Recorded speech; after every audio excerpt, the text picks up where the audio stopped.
Fried rice পছন্দ করে না এমন মানুষ কিন্তু খুব কমই আছে। যে কোনো নিরামিষ দিনে খুব সহজ পদ্ধতিতে এই রেসিপিটি একবার বানিয়ে দেখো।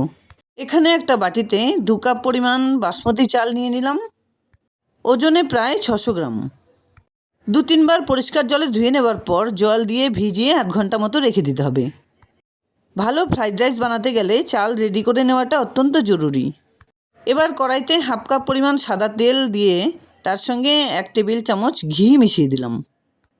তেলটা গরম হয়ে এলে কিছু কাজু কিশমিশ ভেজে নিচ্ছি। কাজু কিশমিশগুলো ভেজে তুলে নেবার পর ওই তেলে দিয়ে দিচ্ছি 4 ভাগের 1 ভাগ খুব ছোট করে কেটে নেওয়া ফুলকপি। ফুলকপিগুলো হালকা করে কিছুক্ষণ ভেজে নেবার পর মিশিয়ে দিচ্ছি সেই সমপরিমাণ গাজর কুচি, সঙ্গে দিয়ে দিলাম বিনস কুচি, এর সঙ্গেই মিশিয়ে দিলাম একটা মিডিয়াম সাইজের ক্যাপসিকাম কুচি।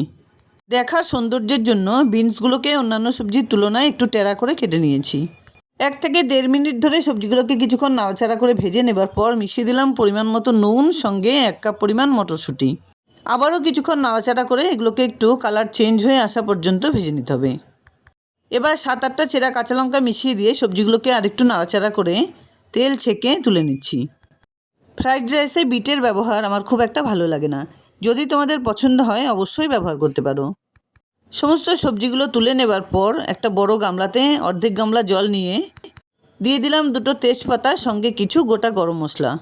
এবার এই জলের সঙ্গে 1 টেবিল চামচ ঘি মিশিয়ে দিয়ে জলটা গরম হওয়া পর্যন্ত অপেক্ষা করতে হবে। জল খুব ভালোভাবে গরম হয়ে এলে মিশিয়ে দিলাম ধুয়ে রাখা সমস্ত বাসমতি চাল। গ্যাসের ফ্লেমটাকে হাইতে রেখে কন্টিনিউ নাড়াচাড়া করে 7 থেকে 8 মিনিট রান্না করে নিতে হবে। রাইস মোটামুটি 50% সেদ্ধ হয়ে এলে এবার এটাকে নামিয়ে নেব। ফ্রাইড রাইসের রাইস যদি খুব বেশি সেদ্ধ হয়ে যায় তাহলে কিন্তু ঝরঝরে হবে না। একটা ঝুড়িতে সমস্ত রাইসটা নামিয়ে নেবার পর সেই গামলায় কিছুটা পরিমাণ ঠান্ডা জল নিয়ে রাইসের উপর দিয়ে ঢেলে দিলাম। এতে করে একটার সঙ্গে একটা রাইস লেগে যাবে না। এবার বড় একটা ছড়ানো হাঁড়িতে 1/2 কাপ পরিমাণ ঘি দিয়ে তার সঙ্গে কিছুটা পরিমাণ গরম মশলা মিশিয়ে দিলাম। হাঁড়ির চারদিকে খুব ভালোভাবে ঘি স্প্রেড করে নেবার পর রাইস সাজিয়ে দিলাম।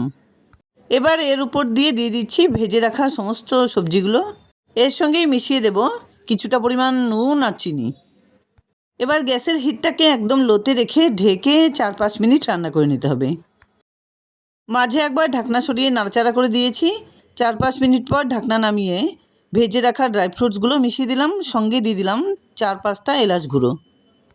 এবার হালকা হাতে খুব ভালোভাবে নাড়াচাড়া করে সমস্ত রাইসের সঙ্গে সবজিগুলো মিশিয়ে নিতে হবে। রান্না করতে করতেই বোঝা যাচ্ছে রাইসের ফ্লেভারটা কিন্তু দারুণ হয়েছে। 5-6 মিনিট ধরে রান্না করে নেবার পর গ্যাস অফ করে স্ট্যান্ডিং টাইমে আরও 2 মিনিট রেখে সার্ভ করে নিচ্ছি। আমার এই রেসিপিতে যদি একবার এভাবে ফ্রাইড রাইস বানিয়ে নাও তাহলে দেখবে তোমাদের বানানো ফ্রাইড রাইসটাও খুব সুন্দর ঝরঝরে হবে আর দেখতেও লোভনীয় হবে। যাই হোক, দুর্দান্ত স্বাদের নিরামিষ ফ্রাইড রাইস রেসিপি আমার রেডি অ্যান্ড সার্ভড।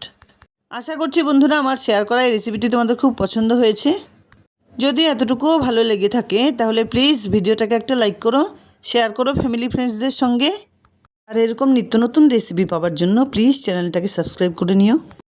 দেখা হচ্ছে নতুন কোনো রেসিপি নিয়ে। ভালো থেকো, ধন্যবাদ।